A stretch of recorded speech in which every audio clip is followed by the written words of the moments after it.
Manajemen Tribun Timur silaturahmi bersama manajemen Marga Utama Nusantara di Menara Bosowa pada Senin, 26 Agustus 2024. Dalam pertemuan tersebut hadir pemimpin redaksi Tribun Timur, Tamzil Tahir, yang didampingi manajer advertising Dedi Pakiding, manajer online, Mansur, asisten advertising manager, Arfa Kamarullah dan tim bisnis, Aven.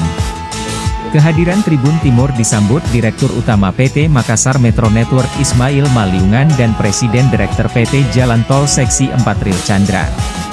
Pertemuan ini jadi ajang silaturahmi mempererat kolaborasi.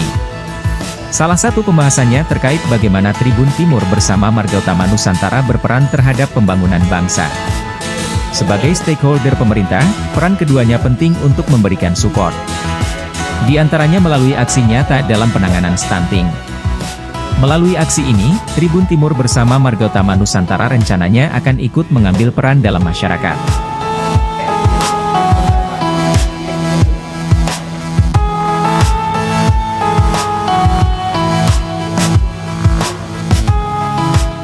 Download Tribun X sekarang, menghadirkan lokal menjadi Indonesia.